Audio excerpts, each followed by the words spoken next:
Hello everyone and welcome back to the channel again. कहानी की शुरुआत करेंगे वहीं से जहाँ से कहानी शुरू हो रही है। तो ये है वो रोड जहाँ से मैं आ रहा था और ये है वो ब्रेकर जिसके ऊपर से निकलने के बाद चेन टूट गई भाई बाइक की। जी हाँ भाई लोग, सुपर मीटियोर की चेन टूट गई। अब जैसे ही हुआ क्या ना, बाइक यहाँ से जम करी, खटाक से एक आवाज़ आई। पहले तो मेरे को समझ में ही नहीं आया कि एक्चुअली हुआ क्या।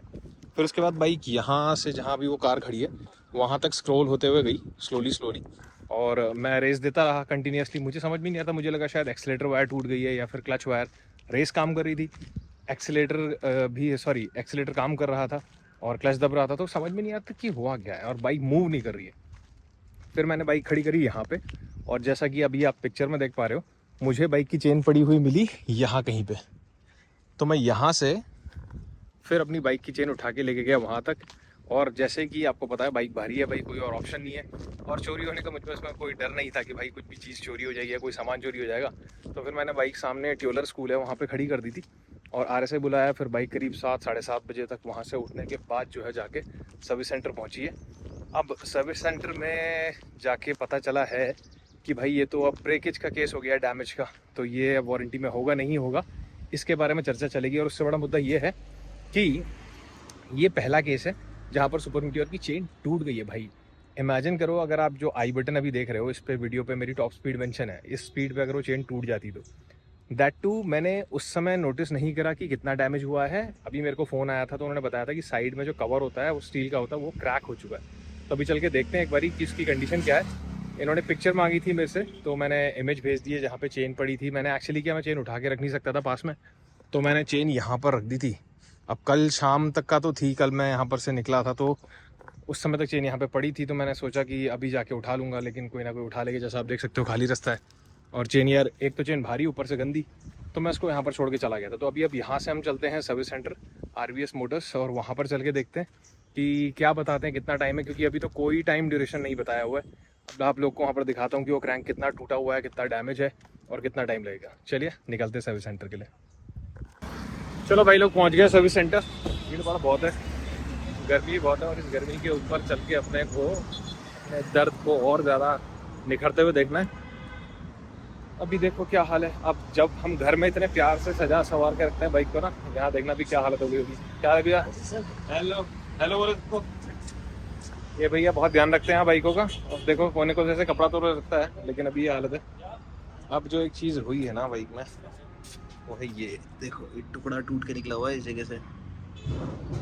ये अपने को नहीं पता था कि ये भी हुआ है, और अपनी चेन गायब है यहाँ पूरी की पूरी। तो इनफैक्ट इतना तेज आया था वहाँ पर उस समय, जिस समय बाइक टकराई थी, चेन लगी थी और निकली थी ना, उस समय तो कुछ पता ही नहीं चला, बस छोटी सी आवाज़ आई थी और बढ़ गए। और जब बाइक यहाँ आई है तो उसके बाद ये दिख रहा है। अब गॉड नोज, वैसे तो यार चेन इतनी भारी है, आप देख सकते हो कि क्रैक यहाँ तक आ गया पूरा, और ये टुकड़ा इन्होंने खोल के रखा हुआ है, अभी आप संभाल रखा है क्योंकि दिखाने के लिए चाहिए। इनफैक्ट ओ माय गॉड, ये तो मैंने भी ध्यान नहीं दिया, ये तो चेम्बर पे लग गया भाई, मोटा खर्चा आ गया। देख रहे हो आप, तो ये पूरा ही पार्ट जो है क्रैक हुआ है, और ये लंबा चौड़ा खर्चा हो सकता है। तो देखना पड़ेगा जब ये खुलेगा तो क्या होगा उसके बाद। चलो अंदर चल के बात करते हैं एक बारी, क्या स्टेटस है, क्या है, कब खुलेगी बाइक, कैसे देखेगा। चलते हैं, मनोज भाई को पकड़ते हैं, उनसे बात करते हैं, बताएंगे। अब देखो भाई, कुछ लोग बोलेंगे कि चेन आपकी ड्राई रही होगी, इस वजह से क्रैक हो गई, स्ट्रेच आ गया होगा ज़्यादा। तो इसके अंदर हेलमेट पड़ा है, DB गिलेस पड़े हैं, और ये पड़ा है अपना स्प्रे, ठीक है ना। तो चेन हमेशा अपनी लूप रहती है, ब्रेक ऑयल भी रखा हुआ है। तो अब ये सामान मैं लेके जा रहा हूँ अपने साथ, और इसमें ये स्ट्रैप्स बंधे हुए नेविगेटर बैग के। लास्ट टाइम जब मैं ट्रिप पे गया था तो वो भी मेरे को खोल के ले जाने पड़ेंगे। मतलब बेसिकली अब मैं बाइक खाली कर रहा हूँ एक तरीके से, क्योंकि अब पता नहीं भाई कितने टाइम कितने दिन तक रहने वाली है सारी चीज़ें। अब अगर आप देखो ना अंदर, मेरे को डर इस चीज़ से लग रहा है यार, ये चीज़ अंदर चेसी में क्रैक हो गई और ये बहुत बड़ा काम है, तो बाइक तो भाई लंबी गई, अब नहीं हो सकता कुछ। तो अब बहुत लंबी चोट लग रही है, पहले तो बहुत छोटा सा लग रहा था, अब दुग दुग हो रही है। मैं राइड है वो भी संकट में आ गई भाई। तो भाई लोग, कोई बहाना नहीं बना रहा हूँ, इन केस अगर राइड कैंसिल करनी पड़ेगी तो आप लोग देख सकते हो कि ये लंबा खर्चा होता है। पता नहीं यार, टाइम बुरा सा चल रहा है कुछ। अभी ये गई, घर पे भी वॉशिंग मशीन उड़ गई है, उसके बारे में भी बताऊँगा। तो देखते हैं यार, बहुत अजीब होगा। चलो बात करते आगे, समझाता हूँ, डिस्कस करते, बताऊँगा कि क्या बताया गया है, तो देखते हैं।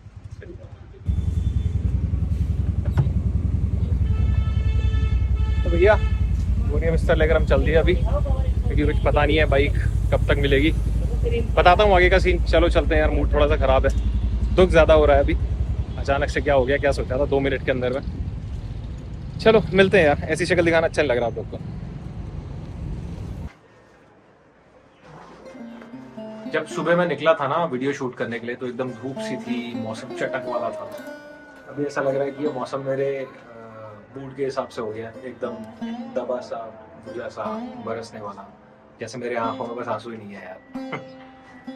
मेरे को लगा था छोटा सा चेन डैमेज होगा, बाइक आ जाएगी, एक छोटा सा वीडियो भी शूट करने को मिल गया, मजा आएगा। लेकिन अभी आप लोगों ने देखा ना, वो क्रैंक टूटा हुआ, चेसी का पार्ट टूटा हुआ, तो भाई दिल ही बैठ गया मेरा यार। और उसके बाद ऑन टॉप ऑफ इट जो रॉयल एनफील्ड के बंदों ने बताया, ऑफिशियल्स ने बताया है, नॉट ऑफिशियल्स, जो सर्विस सेंटर ने बताया, वो थोड़ा सा और मेरे को परेशान तो नहीं, हाँ दुखी कर रहे हैं ऑनेस्टली। क्योंकि उन्होंने बोला कि फर्स्ट थिंग अच्छी बात यह है कि सर आप टेंशन मत लो, सुपर मीटियोर को हमेशा बिल्कुल टॉप प्रायोरिटी पे रखा जाता है, उसका काम सबसे पहले करने के हमारे पास इंस्ट्रक्शंस होते हैं। दूसरी बात ये कि अब उसका चेसी वाला पार्ट भी टूटा है, तो उनके हिसाब से this is the first kind of this incidence. ऐसा पहले कभी भी किसी सुपर मीडिया में पहली बात तो चेन ही टूटी है, तो चेन कैसे टूट गई मेरे लिए तो वो बहुत बड़ा कंसर्न है। अभी आप आई बटन में जो देख पा रहे हो ना, यहाँ पर मेरी बाइक की टॉप स्पीड दिखेगी आपको, तो इमेजिन करो अगर उस स्पीड में हो जाता तो क्या होता भगवान ने।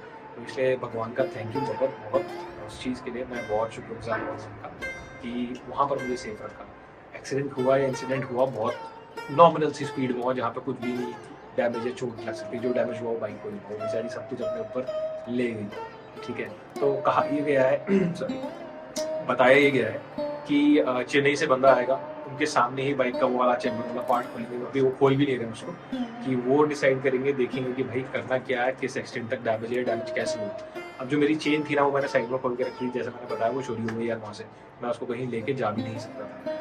तो अब वेट करने के अलावा कोई और ऑप्शन नहीं है, या तो कंपनी रिप्लेस करेगी या फिर वो इंश्योरेंस डैमेज में कवर किया जाएगा। अब प्रॉब्लम ये है कि अगर ये मई 15, 16, 18 तक नहीं आई बाइक ना, तो मेरी राइड है REC ग्रुप के साथ जिससे मैं एसोसिएटेड हूँ, अपनी एनुअल राइड है, तो बाइक अपने पास होगी नहीं। क्लासिक पे मेरा जाने की हिम्मत है नहीं भाई, ऑनेस्टली बताऊँ तो, क्योंकि एक बार आप इंजन अपग्रेड कर लेते हो तो वापस 350 पे आना या किसी भी लोअर इंजन में आने में बहुत ज़्यादा प्रॉब्लम होती है। तो अभी बड़ा मिक्स फीलिंग्स ही है यार, और कुछ पता नहीं है कि क्या कैसे होगा। तो देखो, आप लोगों को पता है सारी सिचुएशन, अब सब दुआ ही कर सकते हैं।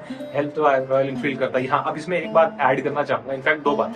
पहली बात ये कि मैं यहाँ पर ब्रांड को खराब नहीं बोलूँगा भाई, रीज़न बीइंग मैं ब्रांड लॉयल हूँ, हाँ, लेकिन अंधभक्त जिसे बोलते हो आप लोग, ऐसे ही किसी के लिए भी बोल देते हो, वो नहीं। रीज़न बीइंग मुझे दिख रहा है कि ब्रांड मेरे को सपोर्ट कर रहा है, मशीनें ब्रेकडाउन हो सकती है, ये प्रॉब्लम्स आती रहती है, तो इसका मतलब ये नहीं है कि भाई ब्रांड खराब है। जब तक ब्रांड आपके साथ खड़ा है, आपको सपोर्ट कर रहा है एज अ कस्टमर, तो आपको बिल्कुल भी चिंता करने की जरूरत नहीं होती। मुझे सोल्यूशन मिल जाएगा, जैसे मेरे को पहले मिला था, इस बार मिल जाएगा। मेरी सुपर मीटियोर की क्लच प्लेट भी खराब हुई थी, आई बटन में आपको भी वीडियो का लिंक दिख रहा है, आप चाहो तो वो वीडियो देख सकते हो। 1 भी रुपया नहीं लगा उसके बाद, मैं उसके बाद शूट करना भूल गया, टाइम नहीं मिला था, कि मेरे को एक्चुअली में 1 भी रुपया नहीं खर्च करना पड़ा उस टाइम पे भी, जब मेरी बाइक की क्लच प्लेट गई थी। और आप लोगों को पता है कि क्लच प्लेट का रिप्लेसमेंट कोई भी फ्री में नहीं करता इंडिया के अंदर, तो बहुत ही रेयर केस होते होंगे, मेरा उसमें से एक है, मतलब बहुत खुश उस चीज़ का, ठीक है ना। दूसरी बात ये कि मैंने सोचा था भाई कि आज से वापस मैं अपने फैट लॉस की तरफ जाऊंगा, क्योंकि मैंने last month 4 to 5 kg lose किया था, बिल्कुल नॉर्मल डाइट के साथ और बहुत बेसिक वर्कआउट के साथ। वही चीज़ मैं आप लोगों के साथ शेयर करना चाह रहा था, क्योंकि जैसे अपने चैनल का नाम है यू ओनली लिव वंस, तो क्यों ना हम हैप्पी और हेल्दी जिए rather than परेशान और टेंशन के। तो इन सारी चीज़ों के बारे में भी मैंने सोचा था कि मैं आज से आप लोगों के साथ बात करना शुरू करूँगा। आप लेकिन देखो, खुद ही अपने पास टेंशन होगी, लेकिन हम गिव अप नहीं करेंगे इस बार। मैं इस जर्नी को कंटिन्यू करूँगा, मैं डेली मेरी डाइट का और मेरे वर्कआउट का शॉर्ट आप लोगों के लिए मैं अपलोड करूँगा। अगर आप लोग फैट लॉस करना चाहते हैं या फिर इवन आप मसल गेन करना चाहते हैं, आप उन वीडियोस को फॉलो करो, आप चैनल को सब्सक्राइब करो, शॉर्ट्स को फॉलो करो। देखो, बहुत सारे फिटनेस इन्फ्लुएंसर्स हैं और सब बहुत अच्छा करें, लेकिन वो उनका प्रोफेशन है। हम जैसे लोग जो डेली लाइफ में अप डाउन करते हैं, दौड़ भाग करते हैं, डेस्क जॉब करते हैं, उन लोगों के लिए भी तो कोई बात करो ना यार। वो जो रूटीन आप बता रहे हो पॉसिबल नहीं है फॉलो करना। ट्रस्ट मी, आप लोगों के सामने मैं ट्रांसफॉर्मेशन करूंगा, क्योंकि मैंने पहले भी बहुत बार किया है। इस बार मैं जो ट्रांसफॉर्मेशन करूंगा वो बिल्कुल परमानेंट होगा। तो हम स्लो एंड स्टडी चलेंगे घर की डाइट के साथ सब कुछ, बट हाँ, हिम्मत नहीं हारनी है। ये सारी चीजें टेम्परेरी हैं, लाइफ परमानेंट है। जो आप मोमेंट जी रहे हो वो परमानेंट है। लाइफ तो अभी फिर बोलोगे क्या बोल, लाइफ तो परमानेंट है, जो वक्त है वो परमानेंट है, वो गुजरेगा, वो एक कांस्टेंट ट्रूथ है, वो नहीं बदलने वाला है। तो हम कोशिश करेंगे कि ऐसे बुरी यादों को भुलाएं और ऐसे करके अच्छी आदतों को जकड़ के रखे और हेल्दी रहे। तो चैनल को सब्सक्राइब करो। आज मन थोड़ा सा भारी सा है यार, तो सच तो यही है। तो चलिए मिलते हैं अगले वीडियो में और बाकी का अपडेट दूंगा आपको। लेकिन हाँ, चैनल को सब्सक्राइब जरूर कर लेना यार। अगर वीडियो पसंद नहीं आया तो अनसब्सक्राइब करके चले जाना, लेकिन वीडियोस को सब्सक्राइब कर लिया करो शुरू में ही, ठीक है। आप भूल जाते हो, सामने वाले का नुकसान हो जाता है, और इस बार सामने वाले हम, ठीक है ना। तो प्लीज सपोर्ट दिखाओ, प्यार दिखाओ, और आपको देते हैं अपडेट जैसे ही कुछ आता है। अभी दिल थोड़ा सा भारी है, कमेंट कर दो थोड़े बहुत अच्छे है तो अच्छा लग जाएगा। चलो टेक केयर, हैप्पी नवरात्रि।